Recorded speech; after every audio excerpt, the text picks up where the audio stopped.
Hello, welcome back. तो आज जो टॉपिक हम स्टार्ट करने वाले हैं बेटा वो है जनरल का आपका फिक्स एसेट से कनेक्टेड एंट्रीज। तो जनरल में ये जो वीडियो हमारे पास अवेलेबल है ये है हमारे पास second video of general entries. तो बाकी जो बेसिक एंट्रीज वगैरह हैं वो हमारी अभी पेंडिंग बची हुई हैं, लेकिन हाँ हम कुछ एडवांस एंट्रीज के ऊपर ही जो वीडियो बना रहे हैं ये वो वीडियोज़ हैं। तो इससे पहले वाली जो वीडियो है आपने उसके अंदर देखा होगा कि हम लोगों ने टॉपिक कवर किया था ट्रांजेक्शन्स रिलेटेड टू गुड्स, मतलब गुड्स से कनेक्टेड जितने भी ट्रांजेक्शन्स वगैरह होंगे हमने सबको कवर अप किया है। अभी जो ट्रांजेक्शन्स हम लोग करने वाले हैं वो करने वाले हैं transactions related to bad debts, है ना। तो जो मेरे साथ आप लिख सकते हो, मेंटेन कर सकते हो अपने नोट्स वगैरह। तो जो सबसे पहली जो ट्रांजेक्शन्स बनती है आपके पास वो हम लोग आज टॉपिक जो कवर करने वाले बेटा वो क्या है, वो है बैड डेप्ट एंट्रीज। मतलब आपके पास अगर कोई कस्टमर है आपका, है ना, और वो सामान आपने उसे बेचा उधार में, तो जितनी भी बैड डेप्ट एंट्रीज बनती हैं हमारे पास हम वो टॉपिक इस वीडियो में कवर करने वाले हैं। तो जितनी भी बैड डेप्ट एंट्रीज होंगी आपकी, आप सब लोग हम सब लोग क्या करेंगे, वही एंट्रीज को आज कवर करने वाले हैं। तो बेटा बैड डेप्ट एंट्रीज बेसिकली कौन कौन सी होती हैं? तो देखो बैड डेप्ट जो एंट्रीज होती हैं वो होती हैं हमारे पास ऐसी एंट्रीज जहां पे आपका कुछ ना कुछ नुकसान हुआ है। तो बैड डेप्ट एंट्रीज में सबसे पहला जो अमाउंट होता है उसको हम क्या लिखेंगे, amount is not recoverable. Is not recoverable मतलब जो सामान हमने बेचा है उसका जो पैसा है वो आपका रिकवरेबल नहीं है, ठीक है। या फिर मैं इसे बोलूं अमाउंट इररिकवरेबल, ठीक है। जो सामान आपने बेचा उसका पैसा आपको नहीं मिलेगा। अब यहाँ पे ना बेटा दो पॉइंट आते हैं। पहला पॉइंट क्या आता है कि फुल अमाउंट, कि जितना पैसा मैंने को मिलना था वो नहीं मिलेगा, फुल अमाउंट मेरा डूब गया। तो यहाँ पे एक केस बनता है आपका कि फुल अमाउंट, कि आपने जितने रुपए आपको मिलने थे डेटरेस से वो आपको एक भी रुपए आपको नहीं मिलेंगे, तो फुल अमाउंट आपका बैड डेप्ट हो गया। तो बेटा अगर फुल अमाउंट बैड डेप्ट होगा तो सर यहाँ पे एंट्री क्या बनेगी? तो बेटा यहाँ पे जो आपकी आपकी एंट्री बनेगी वो होती है आपके पास bad debts account debit to debtor. Because सामान आपको बेचा था आपने कस्टमर को, तो कस्टमर से ही पैसा लेना था ना आपको, तो वही पैसा अब आपको नहीं मिलेगा। तो उसकी एंट्री क्या बन जाती है बच्चों, bad debts account debit to debtors account. तो ये सिंपल सी एंट्री हमारे पास बन जाती है। यहाँ पे अगर मैं एग्जांपल लेके चलूं, लेट सपोज कि आपने सामान बेचा था सुरेश को, है ना, और सुरेश को जो सामान बेचा था आपने 10,000 का बेचा था, अब वो हो गया इंसॉल्वेंट। इंसॉल्वेंट का मतलब मैंने आपको पहले बताया था जब हमने बेसिक टर्म्स ऑफ अकाउंटिंग की वीडियो आपके पास अवेलेबल है, उसमें जब मैं समझा रहा था बैड डेप्ट एग्जैक्टली क्या होता है। बैड डेप्ट का मतलब होता है कि वो पैसा जो आपको नहीं मिलेगा। और क्यों नहीं मिलेगा? बिकॉज जिससे लेना था वो हो गया इंसॉल्वेंट। इंसॉल्वेंट का मतलब वो पर्सन जिसके पास ऐसी कंडीशन आ चुकी है कि अब वो अपना कर्जा नहीं चुका सकता, है ना। तो डेटर्स हमारे लिए कौन है? डेटर्स तो हमारे लिए क्या है, हमारे लिए तो कर्जदार है ना, क्योंकि वो हमारा कर्जा लेके बैठा हुआ है। हमने सामान उसको बेचा था उधार में और अब वो पैसे नहीं दे रहा, क्यों? इंसॉल्वेंट हो गया। तो अगर वो इंसॉल्वेंट हो गया है तो जो अमाउंट आपको लेना था सारा डूब गया। If full amount is not recoverable, full amount is not recoverable मतलब बैड डेप्ट्स में आपका जो नुकसान हुआ वो कितना हुआ है, पूरा का पूरा फुल अमाउंट आपका डूब गया। तो जितना मैंने लेना था सारा डूब गया। अब एग्जांपल मैंने क्या बताया था आपको कि 10,000 रुपीज का आपने सेल किया था और 10,000 रुपीज का आपका फुल अमाउंट आपको नहीं मिलेगा। तो ये हो गया बच्चों मेरा कितना, 10,000 रुपीज, ठीक है बच्चों। तो ये मेरे पास आ गई वैल्यू। अब आ जाओ सेकंड पार्ट के ऊपर। सेकंड पार्ट इसके अंदर क्या बनता है बेटा? सेकंड पार्ट बनता है आपके पास कि पार्शियल अमाउंट आपका डूब गया और पार्शियल आपको मिल गया। तो यहां पे लिखेंगे पार्शियल अमाउंट। अब पार्शियल अमाउंट आपका डूब गया और पार्शियल अमाउंट आपका मिल गया। तो बेटा जितना मिल गया गनीमत है, कुछ तो मिला। जितना आपको मिल गया वो आप लिखोगे यहां पे किस नाम से, कैश या फिर बैंक के नाम से, क्योंकि जितना आपको मिला वो कैश है, बैंक के नाम से आ जाएगा। And the amount which you don't received उसे लिखोगे आप कहां पे, बैड डेब्ट्स अकाउंट के अंदर। और दूसरा जो पार्ट आएगा, ये पैसा आपको टोटल अमाउंट कहां से लेना था, कस्टमर्स से आपको लेना था। तो यहां पे आप डाल दोगे कितना, यहां पे आप डाल दो टोटल अमाउंट। अब यहाँ पे जो वैल्यूज आएंगे ना, मैं वैल्यूज को थोड़ा सा एग्जांपल से समझाना चाहूंगा आपको। देखो आपको क्वेश्चन में जब भी बोलेगा ना, लेट सपोज आपको क्वेश्चन ने बोला कि 1,000 रुपीज की हमें बैड डेब्ट्स आपका किसी कस्टमर से आपको लेने होंगे। अब क्वेश्चन बोलता है कि आपको 70% अमाउंट जो है वो रिसीव हो गया, तो वी कैन से कि 30% जो अमाउंट था आपको वो आपको क्या हो गया, वो आपको नॉट रिसीव्ड है। और नॉट रिसीव्ड का मतलब क्या हुआ कि आपको मिलेगा ही नहीं, इररिकवरेबल है। तो वी कैन से कि this amount is your bad debts. I hope ये क्लियर हुआ होगा, ठीक है बच्चों।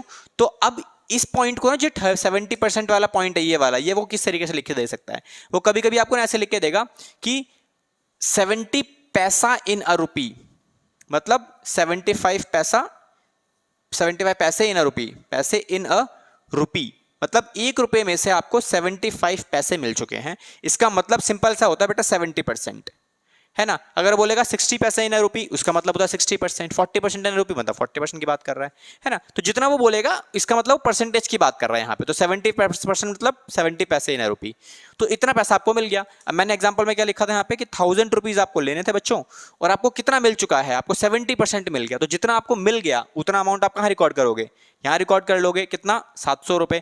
The amount which is not received वो आप यहाँ रिकॉर्ड कर लोगे, कितना, बैड डेब्ट्स के अंदर, ये अमाउंट हमारे पास आ गया। डन। तो ये हमारा पॉइंट किसका आ गया बेटा, अमाउंट नॉट रिकवरेबल वाले पॉइंट में आपको पैसा मिल गया, तो जितना मिला उतना आप यहां रिकॉर्ड कर देना, जो नहीं मिला यहां रिकॉर्ड कर देना, कुछ भी नहीं मिला, सारा ही डूब गया आपका, तो वो आपका पहली वाली एंट्री बन जाती है, bad debts account debit to debtors account. Okay, तो ये हमारे पास फर्स्ट वाली एंट्रीज बन गई, जहां पे आपने क्या किया, बैड डेब्ट्स और डेटर्स सबको रिकॉर्ड किया हुआ है। क्लियर हुआ बच्चों ये सारी चीजें, ठीक है। तो ये आपके पास पहला पार्ट हो गया, जहां पे आपको कुछ भी नहीं मिलेगा या फिर कुछ मिल जाएगा। अब इसी में एक पॉइंट आता है कि कभी कभी ऐसा भी होता है हमारे पास कि भाई सारे कस्टमर ऐसे नहीं होते कि सारा पैसा लेके भग गए, कभी कभी ऐसा भी सिचुएशन आपके पास देखने को मिलेगी आपको कि कुछ तो वही मिल ही जाएगा। तो कुछ तो अगर आपको मिल जाएगा तो उस केस में क्या सिचुएशन बनती है, तो यहां पे हम लोग क्या लिखेंगे, यहां पे आप लिखोगे amount written off as bad debts earlier, मतलब आपने पिछले साल में ये पैसा मान लिया था कि आपका डूब गया, बट नाउ रिसीव्ड, लेकिन अभी क्या हुआ, अब वो पैसा आपको मिल गया। अगर अब वो पैसा मिल गया तो हम इसे क्या बोलेंगे, इसे ये इनकम बोलेंगे हम लोग, क्योंकि जो पैसा आपको डूब गया था, आपने पिछले साल ये मान लिया था कि ये पैसा आपका डूब गया, तो जो पैसा आपका डूब जाता है उसे हम क्या बोलते हैं बच्चों, उसे बोलते हैं बैड डेब्ट्स, है ना। आपने पिछले साल मान लिया था कि ये पैसा डूब गया, तो आपने ये एंट्री पास कर रखी थी, bad debts account debit to debtors account, है ना बच्चों। अभी हम क्या करने वाले हैं, अभी हम लोग यहाँ पे ये करने वाले हैं कि आपका पैसा अगर मिल गया है तो जितना मिल गया आपको उतना आप रिकॉर्ड कर लो। तो बेटा जो मिला आपको वो कैश या बैंक के फॉर्म में आपके पास निकल के आएगी value, cash account debit to bank account, और यहाँ लिखोगे आप क्या, नीचे लिखोगे आप बैड डेट्स रिकवर्ड भी लिखना पड़ेगा आपको। रिकवर्ड का मतलब आपका डूबा हुआ पैसा आपको मिल गया है ना। तो बेटा ये एंट्री आपके पास आ जाएगी two bad debts recovered. Clear हुआ।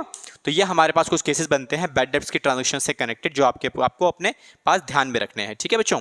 तो ये हमारे पास बैड डेब्ट्स की एंट्रीज थी, इसके अलावा कोई एंट्री और आपके पास नहीं बनेगी। बाकी इसी से कनेक्टेड आपके पास एक क्वेश्चन अवेलेबल है, बहुत बहुत सिंपल सा क्वेश्चन बनता है इसके अंदर, और कोई केस अवेलेबल नहीं है। तो आपको बोर्ड पे नजर आ ही रहा होगा, मैं एक क्वेश्चन फ्रेम करके डाला हुआ है मैंने, आप इस क्वेश्चन को देख सकते हो। इस क्वेश्चन को अगर आप इजीली फ्रेम करोगे तो बैड डेब्ट्स का पूरा क्वेश्चन आपका बहुत आराम से कवर अप हो जाएगा, ठीक है। तो ये आपके लिए आज का होमवर्क हो गया है। कुछ अगर दिक्कत आती है तो आप डिस्कस कर सकते हो, पिन कमेंट में आप डाल देना, कोई दिक्कत नहीं है, मैं हाथ से चेकआउट कर लूंगा। ओके ठीक है सर। इसके बाद हम क्या करने वाले हैं बेटा, इसके बाद हम करने वाले हैं अगले पार्ट के ऊपर, जहां पे हम लोग सीखेंगे क्या, फिक्स्ड एसेट्स से कनेक्टेड एंट्रीज को सीखेंगे हम लोग। तो बेटा इसको आपको क्या करना है, आपको यहां से इसका स्क्रीनशॉट ले लेना है और आपके ये नोट्स तैयार हो जाएंगे, आपके तैयार हो जाएंगे, ठीक है। तो अभी हम करने वाले हैं फिक्स एसेट्स से कनेक्टेड जितनी भी एंट्रीज होती हैं उनको हम कैसे फ्रेम करते हैं, ठीक है बच्चों। तो एक बार ध्यान देंगे बोर्ड के ऊपर फिक्स एसेट्स वाली एंट्रीज के लिए। तो transactions related to fix assets आप अपने पास हेडिंग में डाल लो। तो कौन कौन सी ट्रांजैक्शंस होती है हमारे पास फिक्स एसेट्स से कनेक्टेड। तो बेटा फिक्स एसेट्स से कनेक्टेड जितनी भी ट्रांजैक्शंस होती हैं हम उनको कवर अप करने वाले हैं आज की क्लास में। तो ये आपका सेकंड पार्ट हो गया आज की क्लास का, that is transactions related to fix assets. मतलब किसी भी तरीके का अगर फिक्स एसेट्स है तो वहां पे एंट्रीज क्या होती है, transactions related to fixed assets. तो फिक्स्ड एसेट्स से कनेक्टेड जो भी ट्रांजैक्शंस बेटा बनेंगी वो हम लोग आज इस टॉपिक में पढ़ने वाले हैं। तो सर फिक्स एसेट्स से कनेक्टेड कौन कौन सी ट्रांजैक्शंस बनती हैं, तो बेटा फिक्स एसेट्स से कनेक्टेड जो ट्रांजैक्शंस हमारे पास बनती हैं वो ट्रांजैक्शंस बहुत सिंपल ट्रांजैक्शंस बनेंगी। ऐसा कुछ नहीं कि हाँ बहुत हैवी ट्रांजैक्शंस आपको देखने को मिलेंगी, बहुत ईजी ट्रांजैक्शंस मिलती हैं। तो देखो सबसे पहली ट्रांजैक्शन परचेज। अब मैं फिक्स एसेट्स में ना यहाँ पे एग्जांपल के लिए क्या लेके चल रहा हूँ बेटा, यहाँ पे मैं लेके चल रहा हूँ machinery, because machinery is a kind of fix assets, है ना। और इसके ऊपर काफी सारी चीजें आराम से आपको समझ में भी आ जाएंगी, ठीक है। तो बेटा क्या लिखोगे आप, पहली ट्रांजैक्शन हम लिखेंगे यहाँ पे परचेज ऑफ मशीनरी। आपने क्या किया बच्चों, मशीनरी परचेज किया, तो परचेज ऑफ मशीनरी मेरी एक ट्रांजैक्शन बनती है जिसके हम एंट्रीज फ्रेम करेंगे। तो बेटा इसकी एंट्री फ्रेम क्या होगी, तो सर ये तो बहुत सिंपल वाली एंट्री है क्योंकि मशीनरी परचेज की है तो हमारे को तो ये आती है। तो यहां पे जो एंट्री आपके पास बनेगी वो बनेगी बेटा मशीनरी अकाउंट डेबिट टू, यहां पे आप क्या लिखोगे, टू कैश अकाउंट या फिर बैंक अकाउंट। बिकॉज आपने मशीनरी परचेज किया तो जाहिर सी बात है कुछ पेमेंट वगैरह तो आप करके आए होगे ना, तो जितने रुपए की आपने मशीनरी परचेज की ये हमारे पास मशीनरी की एंट्री हो गई, है ना। तो machinery account debit to cash या फिर बैंक अकाउंट आपके पास एंट्री बन जाती है, पहली वाली जहां पे आपने मशीन को केवल परचेज किया है। ओके, परचेज करने के बाद क्या, परचेज करने के बाद जो अगला पॉइंट आता है वो आता है बच्चों, दैट इज इंस्टॉलेशन चार्जेस। आप मशीन को परचेज करने के बाद इंस्टॉल तो कराओगे ना, इंस्टॉलेशन ऑफ मशीनरी, जितने भी आपने चार्जेस लगाए इंस्टॉलेशन के लिए मशीनरी के, लेट सपोज मशीनरी आपने परचेज किया, मैं यहाँ पे ना वैल्यूज भी ले लेता हूँ ताकि आपको और ज़्यादा अच्छे से क्लैरिटी मिल जाएगी। ठीक है, ये मैंने मशीनरी लेट सपोज परचेज की 40,000 रुपये की। ठीक है बच्चों, तो ये मैंने 40,000 रुपये मशीनरी परचेज कर लिया। अब इंस्टॉलेशन चार्जेस की अगर बात करूँ तो भाई इंस्टॉलेशन चार्जेस ले लेते हैं सर 5,000 रुपये, तो 5,000 रुपये मैंने खर्च किया अलग से मशीन को इंस्टॉल कराने के लिए, है ना। तो बेटा जो मशीन को इंस्टॉल कराने के लिए जो हम खर्चा करते हैं उसको आप कहाँ रिकॉर्ड करोगे, तो बेटा एक बात ध्यान रखो कि जब भी आप मशीन परचेज कर रहे हो ना, तो जो भी आपने मशीन परचेज की है उसको आप तब तक यूज नहीं कर सकते जब तक आप उसे इंस्टॉल नहीं करा लेते। तो installation cost is a part of a machinery, इसका मतलब इस खर्चे को भी मशीनरी में ही रिकॉर्ड किया जाएगा। तो अगर मशीनरी में से रिकॉर्ड करोगे तो क्या होगा, आपके एसेट्स की वैल्यू बढ़ जाएगी। तो यहां पे आप क्या लिखोगे बच्चों, यहां लिखोगे आप machinery account debit to cash या फिर बैंक अकाउंट, है ना। तो ये मेरे पास क्या आ गया, ये अगेन मेरे पास 5,000 रुपए का जो मैंने खर्चा किया था एक्स्ट्रा, वो मेरा रिकॉर्ड हो गया एज अ मशीनरी एक्सपेंसेस, है ना। तो मशीनरी में ही आपने इसे भी डेबिट कर दिया, तो ये हमारे पास हो गया सेकंड एंट्री, जहां पे आपने क्या किया, इंस्टॉलेशन पे किया। या फिर क्वेश्चन ऐसे बोल सकते हैं, wages paid for the installation of machinery, तो वेजेस जो पे किए गए हैं, अब यहाँ पे आप wages account debit to cash नहीं लिखोगे, आप यहाँ लिखोगे machinery account debit to cash, क्योंकि जो वेजेस पे किया गया वो इंस्टॉलेशन के लिए किया गया है, तो उसके लिए अलग से कोई अकाउंट आपको ओपन नहीं होगा, वो सिंपली आपका मशीनरी में ही जाके ऐड ऑन हो जाएगा। ठीक है बच्चों, ये क्लियर हुआ। ठीक है बेटा, अब एक पॉइंट आता है, अगले पॉइंट पे चलते हैं सीधा सीधा, थर्ड पॉइंट में आता है बेटा रिपेयर चार्जेस। तो रिपेयर ऑफ मशीनरी, या फिर लिखो इसमें अंदर आप एग्जिस्टिंग मशीन, जो भी आपके पास एग्जिस्टिंग मशीन है, मतलब पुरानी वाली मशीन जो पड़ी है, ठीक है, एग्जिस्टिंग मशीन,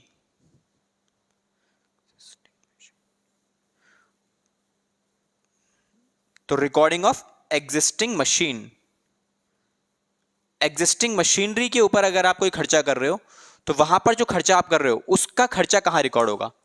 कोई ऑलरेडी आप रनिंग मशीन चल रही है आपकी, अपने पिछले साल परचेज की थी और अब आपने आज उसे रिपेयर कराया, तो बेटा रिपेयर कराने से क्या आपकी मशीनरी की वैल्यू बढ़ जाती है, नहीं, वो एक दोबारा से उसी रनिंग कंडीशन में आ जाती है, बस दैट्स इट। और यूज आप पहले से कर ही रहे थे ना उसे, तो ये खर्चा मशीनरी में ऐड नहीं होगा, ये सेपरेटली रिपेयर के नाम से रिकॉर्ड किया जाएगा। तो बेटा यहां जो एंट्री बनेगी आपकी, वो बनेगी बेटा सिंपल सी आपकी क्या, repair account debit to cash या फिर बैंक अकाउंट। तो ये बेटा और सिंपल हो गया है, तो है ना। तो ये तो सर सिंपल वाली एंट्रीज होंगी बिल्कुल, जो हम बिल्कुल सिंपल सीख चुके हैं ऑलरेडी, है ना। लेट सपोज कि यहाँ पे 2,000 रुपये आपने रिपेयरिंग के लिए मशीन को पे किए हैं, तो 2,000 रुपये जो भी आपने पे किए मशीन के रिपेयर के लिए, वो आपकी एंट्री यहाँ आ जाएगी। बेटा नरेशन आप खुद लिख सकते हो, कोई दिक्कत नहीं है। पहली एंट्री में क्या लिखा था, परचेज किया मशीन, तो क्या लिखोगे, being machinery purchased in cash. दूसरा, ये क्या किया आपने, ये आपने इंस्टॉलेशन चार्जेस पे किया, तो यहाँ क्या लिखोगे, being installation charges paid on machinery या फिर इंस्टॉलेशन ऑफ मशीनरी। यहाँ पे क्या लिखोगे, being repair charges paid for machinery. तो ये हमारे पास नरेशंस भी कवर हो जाएंगे हमारी सारी, है ना। तो ये बेटा ये जो आपके पास एंट्रीज आपने फ्रेम की, ये फिक्स एसेट्स से कनेक्टेड सारी एंट्रीज हमारे पास हो गई। क्लियर हो गया, ठीक है सर। तो चलो अगले पॉइंट पे आते हैं। तो बेटा जो अगला हमारे पास पॉइंट है वो क्या है, अगला पॉइंट भी हमारे पास क्या आने वाला है, फोर्थ पॉइंट। लेट सपोज कि अब दोबारा से हम लोग एक पॉइंट करने वाले हैं। यहाँ पे क्या लिखोगे आप, purchase of second hand machine. आपने कोई सेकंड हैंड मशीन को परचेज किया। अब बेटा सेकंड हैंड मशीन को अगर आप परचेज करोगे तो एंट्री क्या बनेगी, सर एंट्री तो यहाँ भी सेम बनेगी। हमने लेट सपोज ये परचेज वैल्यू दोबारा से हम लोग ले लेते हैं कि सेकंड हैंड मशीन है, तो 20,000 रुपये की हमने परचेज कर ली, है ना।